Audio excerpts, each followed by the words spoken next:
Welcome back to the continuation of my reaction to Total Drama The Ridonculous Race 2. We are going to get right into it. So Harpy and Daisy were last because Harpy took some photos, but here she is. Look at her slide, just like she slides into those DMs. The Lumberjacks felt they were going the wrong way, and the brothers did it as well. This was a good choice because they haven't seen anyone else in a long time. And if they see other teams, they can just turn around again. Right now, in the first place, we have the Smart Sisters. The challenge is a botch or watch, so only one of them can do the challenge, which lets one of them bungee jump from the gondola to reach the Dawn box. If they miss, they have to do it again, but wait in line. Then we move on to our queens arguing, and look at them go with those swear words, fat ass. And then we have freaking Coconut Head, the creativity, y'all. First up in the gondola are Tyler and Melody, and here we see Tyler jumping down to his death because he forgot the bungee cord. But don't worry, this is a cartoon, so he won't die. Ridonculous Race 2 has so many fourth wall breaking, but apparently some of you guys did not like that. I always thought those were funny. Now we get the introduction of Belle and Crush.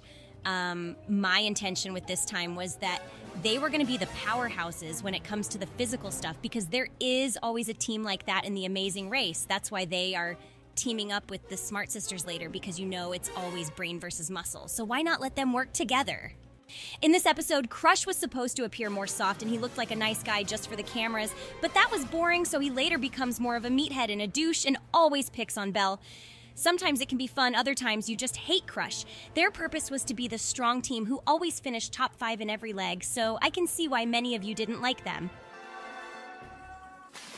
Now, we have our kings, and the first thing Common does is insult his son to become a real man. We love an insulting parent, don't we? And we can see Hakeem fighting back for once. Go for it. I just thought their dynamic was kind of iconic. I mean, just look at this dialogue. Are you a real man? Yes, I am. Then show it. I want to have proof. You mean show my? Sure, you can do that. That's enough proof. I can't do that. Then you are not a real man. Look who's back in the game. It's the Lumberjacks. So turning around was good after all. Then we have this hawk guy who I have no idea who he is. What was his purpose? Oh, I forgot. He become a crybaby later, a confident crybaby. He and Dawn barely appeared in this episode or the next one, but they get their time to shine soon, and it's actually fun to watch their development. So what's happening here is that Belle is too afraid to go up. So Alejandro uses this as an opportunity to take her place and catch up the time wasted. And of course it works because it's Alejandro. He gets the tip and now he is in first place. Then we have some top and bottom jokes, which some of you probably don't understand.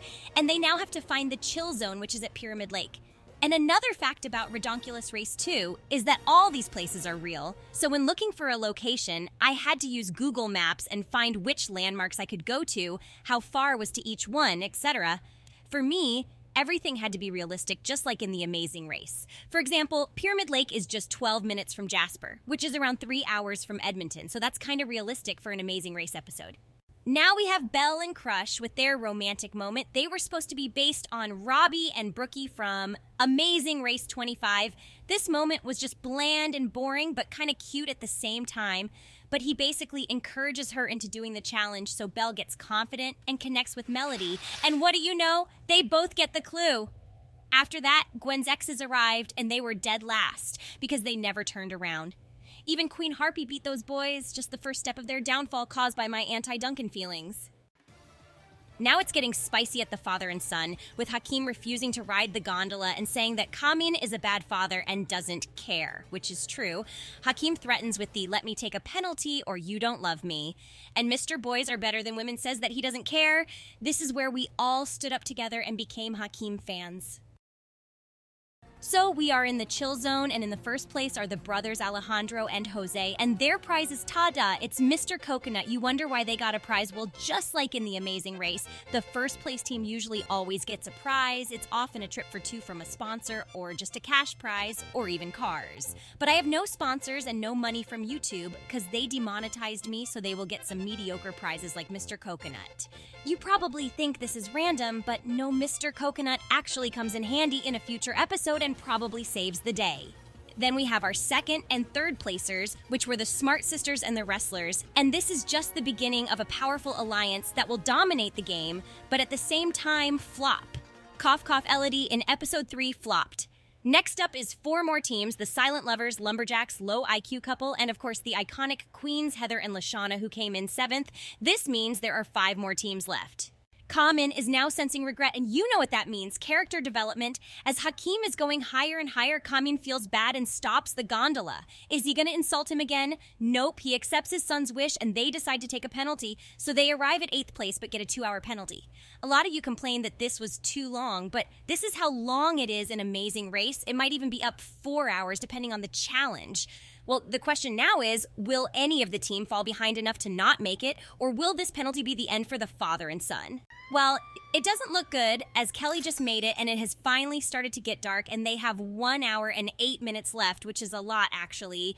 But 3 teams are on their way, which means only the Instagram models are left at the challenge. And I agree, Harpy #scared. Look, she is just so fun and iconic. I can't believe so many people hated her.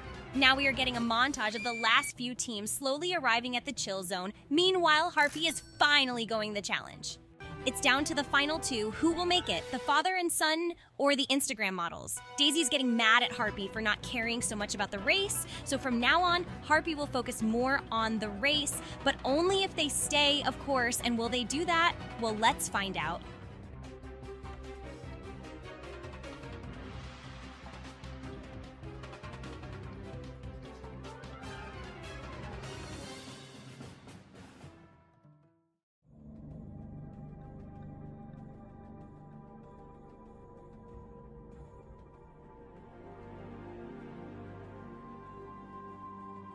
Sadly, Harpy and Daisy were the last team. Don is sadly telling them the sad news, but he later reveals that they made it before the father and son's penalty expired, so they get to stay.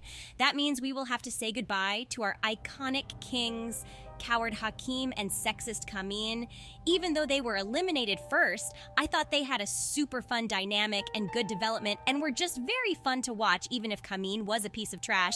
However, don't worry if you love them, because they will appear every now and then in various episodes because you guys loved them so much, I just had to let them make cameos. They also sadly don't get their flashbacks or a montage because I had nothing extra to show you, and the budget was not there. But that's the end of the first episode of Ridonculous Race 2. Did you like it, and should I react to the next one as well? About the episode, I thought it was a nice and fun episode. Despite being the introduction episode, we got to learn a lot about the teams. Some were barely shown, but don't worry, they will shine later, especially the Silent Lovers and the BFFFLs. I don't have much more to say, so bye and thanks for the late happy birthdays yesterday. Bye, goodbye, good night, good morning, good day. Okay, this is annoying. Here is a normal bye.